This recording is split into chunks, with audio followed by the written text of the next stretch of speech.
mbokk internet ñu ngi leen di siyaar bu baax a baax di leen wax ngeen dal jàmm sur Sport 221. Entrée ratée pour les champions d'Afrique devant les vice-champions du monde yi am na ñooy France. Voilà, comme ni nga ko defee woon jàngat ci li nga xam ne mooy ndotteel bi jàpp leen Didier Deschamps moom voilà avec équipe ultra offensive il nous a mis un système 4-2-3-1 Dembélé comme 10 Mbappé voilà daal devant Doué kenn mooy Olise ci côté double pivot Rabiot Tchouaméni voilà c'était prévisible bu fekkee Sénégal Pape Thiaw voilà nag comme li ñu naan loolu def mu jik la voilà nga koy daal di wéyale et que devant l'équipe française il fallait renforcer li nga xam mooy milieu de terrain bi voilà loolee mooy tax mu dagal ñu benn système 4-3-3 avec le retour de ki nga xam mooy Kalidou Koulibaly dina ñëwaat ci moom en compagnie da Niakhaté Diouf ci côté yi wala boo Krépin Diatta à droite ci milieu de terrain bi Gana Gueye Pape Gueye ak ka nga xam ne mooy Lamine Camara Sadio Mané Jackson Ismaïla Sarr ca kaw jàpp leen bu baax ci li nga xam ne mooy ndooteelu match bi France dala jox bal bi ne la doxalal mooy que lenn la mooy que damay dal sa kaw balaa noonu lañ daal di defee léegi système bu bees dama lay jox bal bi pour jeune la ci li nga mooy première relance yi waaye après loolu gis nañ France ñoom ñu daal di téye bal ba daal di doxal waaye nag foofee mën nañu wax li nga xam ne moo newoon jàngat bi mooy que voilà il fallait être disciplinement tactique bi dafa war a am discipline daanaka moo am coordination. On attaque ensemble, on défend ensemble kon loolee la Pape Thiaw daal di indi avec une bonne intensité bi ne voilà daal rafetlu nañ ko bu baax et que les premières occasions ont été sénégalaises avec centre de ki nga xam ne mooy Diouf malheureusement voilà y avait pas un preneur waaye liñ mën a wax ba wax mooy que voilà daal suñ gaynde ils ont dû répondre ci li nga xam ne mooy simili njëkk yi xam ngeen ne suñ gaynde yi ñoom dañ daan def entrée ratée ci li nga mooy 15 premières minutes yi tey buñ demee ba 0 ko kon voilà foofu yaakaar juddu woon na ci ndaw Pape Thiaw yooyu ci ginnaaw gi jàpp leen bu baax ci 15 premières minutes yu mën nañoo France amuñu benn occasion ki ngeen mooy Ismaïla Sarr moom malheureusement itam mu daal di buté ci li nga xam ne mooy voilà devant Mike Maignan voilà moom aussi il a été carrément muselé par ki ngeen mooy Konaté wala boog ka nga xam ne mooy Upamecano mooy ñu ko dara sur impact physique bi sonal nañ ko lool ba tax il a perdu trop de duel moom ngeen mooy joueur bu Crystal Palace boobee di Ismaïla Sarr du dynamisme ci li nga xam ne mooy couloir yi amoon na yëngu-yëngu de ci kenn mooy Ismaïla Sarr wala boog dégg nga maam Sadio Mané bi am na voilà milieu terrain yi voilà ils ont réussi à les retrouver waaye comme ni nga koy waxee l'équipe française était en place bañ doxalee ba 24 minutes jàppale Nicolas Jackson moom voilà il a eu l'occasion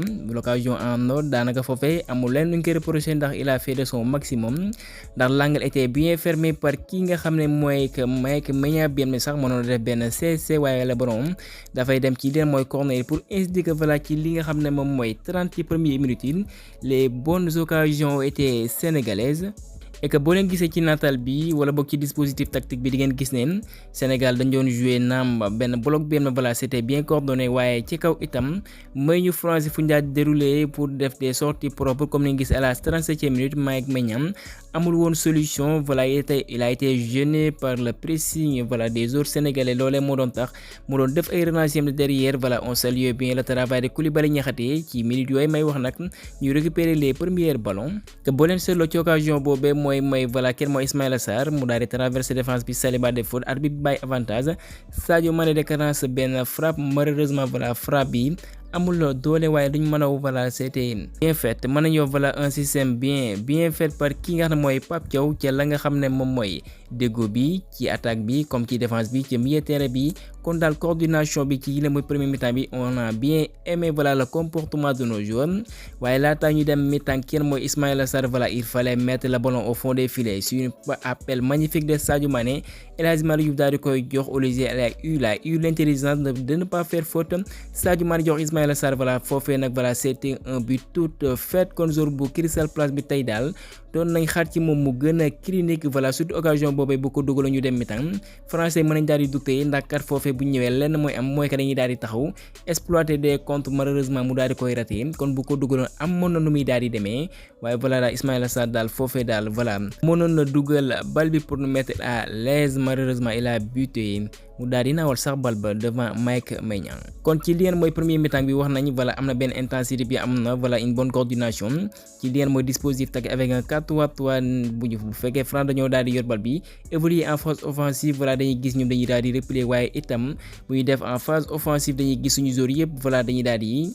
projeté vers l'avant kon ci premier mi-temps bi rien à dire naam la possession a été française waaye on a bien vu que Sénégal maîtrisait son sujet ci lire mooy premier mi-temps bi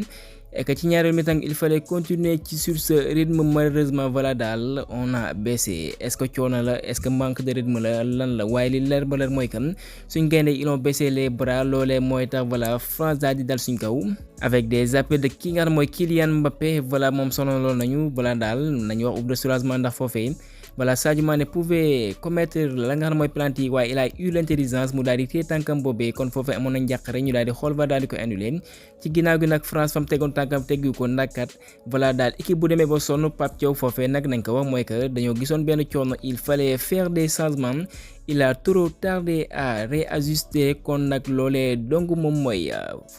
fausse note ci li nga xam mooy match bi. Comme ni nga xamee des individualités côté français voilà ils peuvent faire la différence à tout moment. Olise qui retrouve Mbappé devant les buts, c'est clinique. Il marque le premier but à la 65e minute. Malheureusement la défense voilà ci alignement bi foofee desoon na lu bëri ba tax na voilà daal daal di couvrir Mbappé daal di effacer li ngeen mooy hors-jeu bi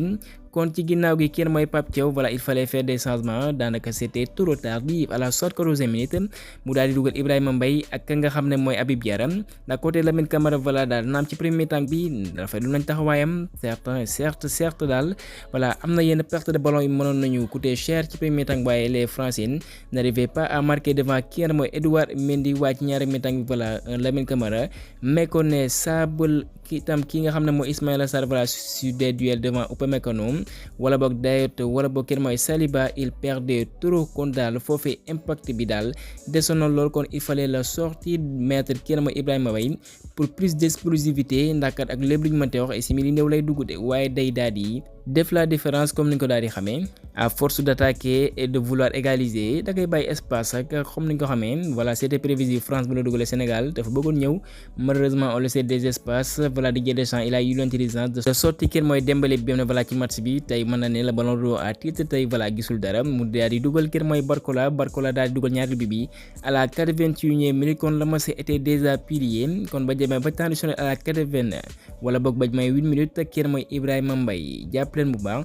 mu dugal benn bii bu rëy et que loolu dina ko may mu doon le plus jeune joueur sénégalais bu daal di dugal ci leen mooy mondial bi mu daal di devancer kenn moom mooy Moussa Wagué kon kat à l'âge de 18 ans moom voilà bii bu am solo daal la daal di dugal. Malheureusement il fallait être concentré, malheureusement il y avait pas voilà li nga mooy concentration ci la nga xam ne mooy marquage bi kon desoon na lu bëri nga ndax kan Mbappé espace bi nga koy may lu mu ndaw jàpp leen moom da koy daal di exploiter ndax joueur bu xarañ la joueur de high level la bu ñu yaa dàq dugal ci Ligue des Champions bi ci Liga bi yaa fa dàq dugal ci li mooy mondial bi nga bokk ñu dàq dugal ci taarix xam ngeen ne kooke doo ko may espace. Malheureusement voilà suñu équipe dañoo nelaw foofee sur le marquage de Kalidou Koulibaly wala bokk Niakhaté on le sait espace à Mbappé. Malheureusement Edouard Mendy était en avance kon Mbappé dugal bi bu rëy à la 95e minute. kon ginnaaw gi biwu Mbappé boobu wala boog doublem léegi moom mooy doon ci dàq dugal ci taarixu waa France avec 58 réalisations kon léegi raw na kenn mooy Olivier Giroud kon Mbappé ndaanaan la. waa ci défense bi nag et jàngat bi lenn la naam ci premier mi-temps bi on a bien aimé le comportement de Koulibaly naam moom resté na 2 mois doxalul waa ci ñaari mi-temps bi ça s'est senti ca la nga xam ne mooy manque de rythme bi. kon laaj bi samp mooy que est-ce que il fallait mettre kenn mooy Koulibaly notre capitaine waaye lu ñu mën a wax ba wax mooy que voilà devant des flèches ku ci mën Mbappé gis nañ Koulibaly voilà ku toog ñaari weer doxaloo da ngay daal di retard ndaxkat à multi reprises Koulibaly bu ñu xamoon dëgg mooy que da nga def tacle propre waaye toujours était en retard ba tax na Mbappé wala boog Barcola dañ ko fa doon bàyyi sans oublier un certain Olise. waaye que dire de l'intelligence de Didier Deschamps moom mi nga xam ne voilà liir na ne jeu bi kat ki nga xam mooy Michael Olise bi nga bokk na ci meilleur ay jouram doxul woon et que Dembélé teg naa ko 10 moom itam doxul kon il fallait faire des changements. voilà mu daal di repositionné kenn mooy Dembélé ci aile bi daal di dugal dégg nga maam Olise ci li mooy digg bi kon Pape Thiaw bu liiroon foofee il fallait mettre benn milieu de terrain bagarreur comme kenn mooy Pape Ismaïla Cissé kon bu ko liiroon rek voilà amaana dégg nga maam mu demee neneen waaye malheureusement voilà kenn mooy Pape Thiaw moom da doon daal di seetaan daanaka sa lu ni mel tanu Olise ci fànn boobee sonoon nañ ndax banaa benn joueur dos au but pour téye bal ba doo ko jël ci ay tàngam ek boo defee passe voilà benn passe qui casse des lignes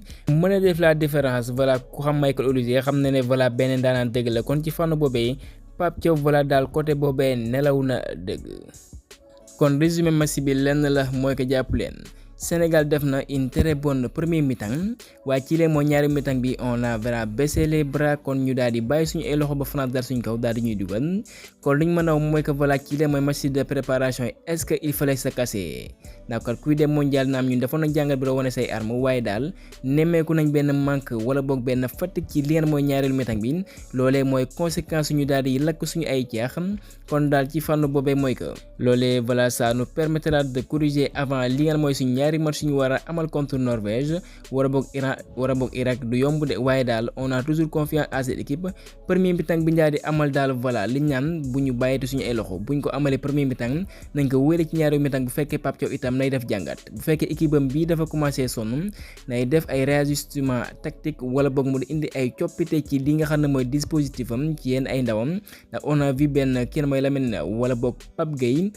li ñu mën a mooy que voilà il a fait son match waaye ci ñaari mi-temps bi paasu cap langal yooyu wala boog tourner le dos ñuy daal di nangu bal bi ça sent carrément que moom dafa demoon ba sonn mais gars yi nag dans le football il faut savoir apprécier ndax voilà on a bel et bien une très bonne dispositif tactique de kenn mooy Pape Thiaw ci le premier mi-temps bi benn bémol daal la ñuy daal di nemmeeku ci moom mooy que moom habitué ñu daal di yéexal ay changement ndax voilà il fallait avoir la vista avec son staff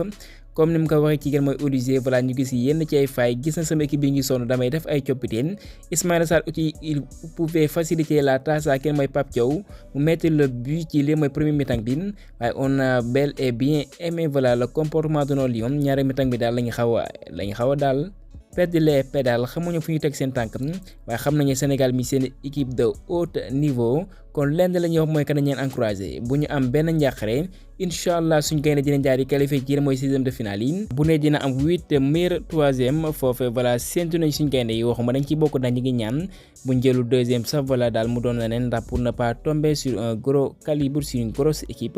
waaye ak lépp li ma doon mooy que mondial voilà les erreurs se payent cash et que devant il fallait être clinique kon apprenons de nos erreurs et que ñaari match mu doon final bi am na voilà dañ cee war a dem voilà dañ naan dugg ci à 100% du début jusqu'à la fin li ñu dal contre France daal bu ñu dal contre Norvège wala boog contre Irak kon encourageons équipe et que ayons confiance à cette belle génération waaye Pape Thiaw la prochaine fois coppite yi daal gën a gaaw kon loolee mooy jàngat bi. kon lenn la ñoom mooy que match yi jëm suñu kanam yëpp ay final la ndax kat bu ñu Coupe du monde bi dafay am 8 meilleurs 3e kon rien n'est encore perdu nañ garder confiance pour suñu gaynde ji leen encourager bu baax a baax.